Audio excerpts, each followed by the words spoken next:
Fala pessoal, tudo bem? Hoje eu quero falar com você sobre pressão.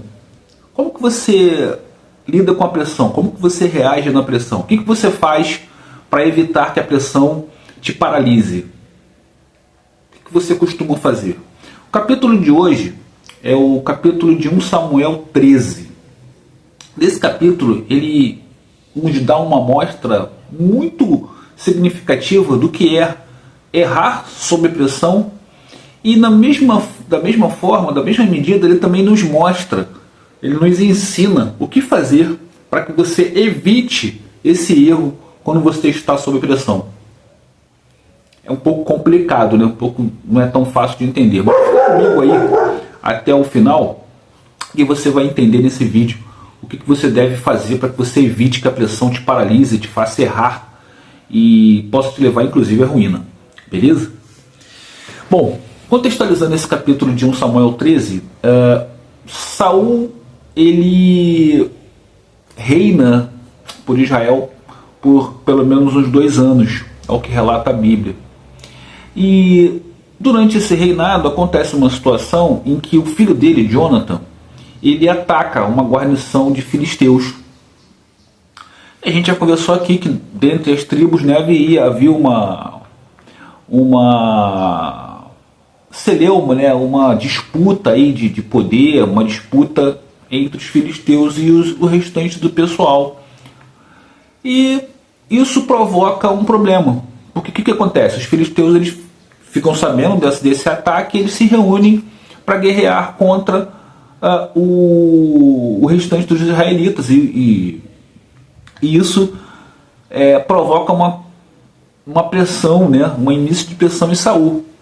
E Saul reúne, né, os homens, só que ele fica numa situação, por conta da astúcia dos filisteus, ele fica sem armas. E o povo começa a ver os filisteus chegando, os filisteus vão para cima deles, os filisteus vão chegando, eles vão sabendo disso, os mensageiros vão passando, os filisteus estão chegando e tal, e o povo começa a fugir, o povo vai correndo, todo mundo sai, cada um correndo para um lugar, se escondendo. E Saul começa a se sentir sozinho. Só que ele havia tido o recado, havia tido uma ordem de Samuel para ele esperar por 7 dias. Depois de 7 dias, Samuel iria até ele para oferecer um sacrifício, para que depois ele pudesse entrar em guerra, né?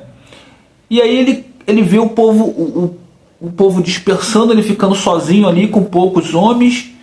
E o povo chegando e ele não aguenta a pressão, ele vai e oferece, né, o sacrifício a Deus antes de Samuel chegar. E quando ele está acabando de fazer isso, quem chega? Samuel. E aí Samuel fala para ele, olha, por conta dessa tua atitude inadequada, essa atitude inconcebível, você vai perder o seu reinado.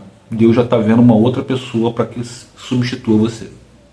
Ou seja, ele já tinha perdido o reinado, já tinha outra pessoa, Deus já estava encaminhando outra pessoa, já era, esquece.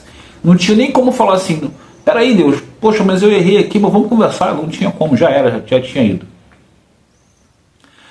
O que acontece, pessoal? Naquele tempo, só quem poderia oferecer, fazer as ofertas, todo o procedimento, ofertas queimadas e tudo mais, holocausto, era o sacerdote. Tá? Uma pessoa comum não podia fazer isso, ainda que ele fosse lá o rei lá, escolhido pelo povo. Ele não podia fazer isso. Era inconcebível, era fora da lei, não pode. Você estava sujeito às consequências caso fizesse isso. E nesse caso a consequência foi ele perder o reinado dele. Tá? E aí, quero refletir com você, quero conversar com você um pouco, né? Porque eu ouvi, assisti algumas coisas a respeito desse capítulo, e teve uma coisa muito interessante que o pastor Diego, lá do canal Jesus e a Bíblia, falou, que eu concordo, que é a questão da obediência, mas a obediência, ela precisa ser treinada. E você consegue treinar a obediência como? Oração. À medida que você medita, à medida que você ora, à medida que você reserva tempo de qualidade com Deus para que você possa falar das suas angústias, dos seus anseios, dos seus medos, você fica mais forte. você fica mais firme na sua jornada, no seu propósito. E aí quando você é colocado sob pressão, você está melhor preparado. Não quer dizer que você não vai errar. E eu aqui também quero tomar cuidado de não julgar Saul. Eu não estou julgando Saul. Ah, ele errou, ele é fraco. E também não estou justificando. Porque assim, não justifica. Ele sabia que não podia fazer e ele fez. Certo? Como nós cometemos muitos erros, às vezes, sabendo que não podemos fazer, e a gente faz porque a gente é fraco, porque a gente é pecador, a gente não resiste. Então eu vou te dar um exemplo bem fácil, bem rápido de você entender. Eu dirijo aqui o carro no aplicativo, né? Vou para a rua dirigir profissionalmente. Aí eu sei que na rua eu vou chegar lá, vai ter gente que vai me fechar, vai ter gente que vai, o motoqueiro vai passar raspando, vai me xingar, vai isso, vai aquilo. Se eu não sair de casa pedindo a Deus, Senhor, me dá orientação, me dá tranquilidade, me dá sabedoria para agir com esse tipo de coisa que vai acontecer, a primeira olhada que alguém me dá torto no trânsito, eu já mando para aquele lugar, já xingo, e já boto o dedo para fora, bababá. Por quê? Porque eu não me preparei para aquela situação. E a preparação, pessoal, é a oração. À medida que você ora frequentemente, que você coloca Deus no seu meio, no meio da sua vida ali, no meio da sua família. Porque é o que eu falo, eu entendo perfeitamente a situação de Saul. Né? Ele se sentiu pressionado, ele estava com medo, ele estava ali. Como é que eu faço agora? Mas ele não estava firme na fé. Ele esqueceu de quem colocou ele ali. Quem colocou ele ali foi Deus. E ele teve provas disso, Samuel provou para ele. Então o que ele tinha que ter feito? Não, eu vou aguardar Samuel. Samuel mandou aguardar, eu vou aguardar que ele vai chegar e vai ser feito. Eu vou aguardar. Deus já me provou. Só que ele foi fraco. Ele foi fraco no pensamento dele. E aí ele acabou fazendo uma coisa que ele não deveria fazer. Quantas vezes a gente não faz isso, pessoal? Quantas vezes a gente tem uma situação em que a gente sabe que tem que fazer, olha, foi determinado que você fizesse dessa forma. Você dá uma ordem lá para o seu filho, olha, faça isso dessa forma, faz assim, assim, assim, assado. Você fala lá com, você de repente é responsável numa empresa, é um supervisor, é um encarregado, alguma coisa nesse sentido, você dá uma ordem, olha pessoal, isso aqui tem que ser feito dessa forma. Aí o sujeito vai lá, faz de outra forma e dá errado. Aconteceu com um colega meu uma vez, uma coisa quase trágica, pessoal. Eu trabalhei num lugar onde tinha uma máquina, tinha uma espécie de gráfica nessa empresa, apesar de não ser uma empresa de gráfica, que tinha uma guilhotina, uma máquina que corta papel. E o rapaz, lá tinha um papel grande falando para não mexer na guilhotina, ainda que ela estivesse desligada.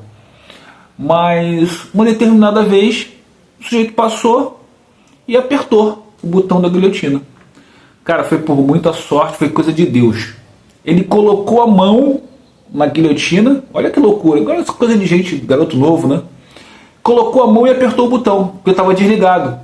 Cara, quando ele tirou a mão, ele colocou, tá vendo? Não funciona não. Ele tirou, a guilhotina desceu. Ele ia ficar sem as duas mãos. Aí você vê, aí você fala, pô, o cara tá escrito ali para ele não fazer. Ele foi e fez de brincadeira.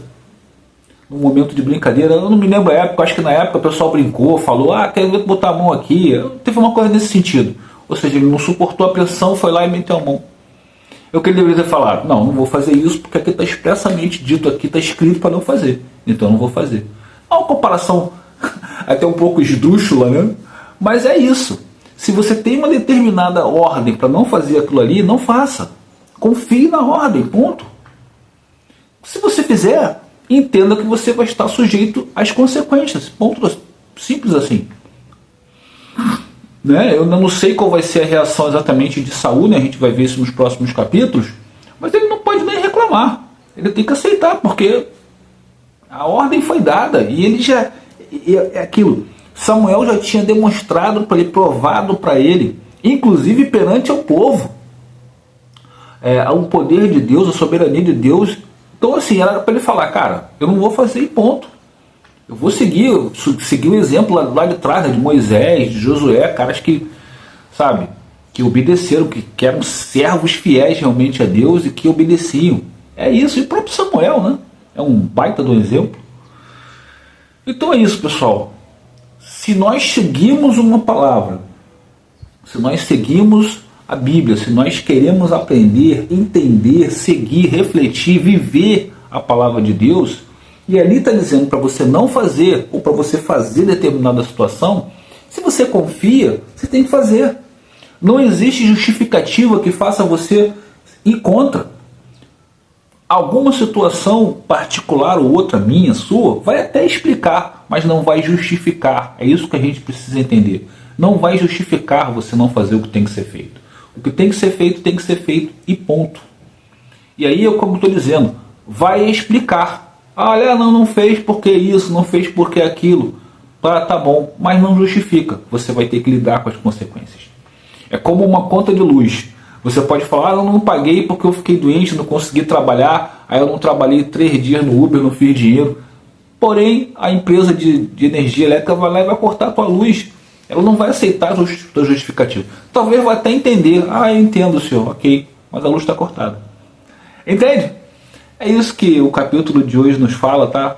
Nós precisamos ser fiéis, ser obedientes naquilo que nós confiamos e trazer a oração para o nosso convívio diário, para que a gente seja treinado, para que a gente seja melhor preparado nos momentos de pressão. É isso que eu entendo, é isso que eu vim aqui refletir com você nesse capítulo.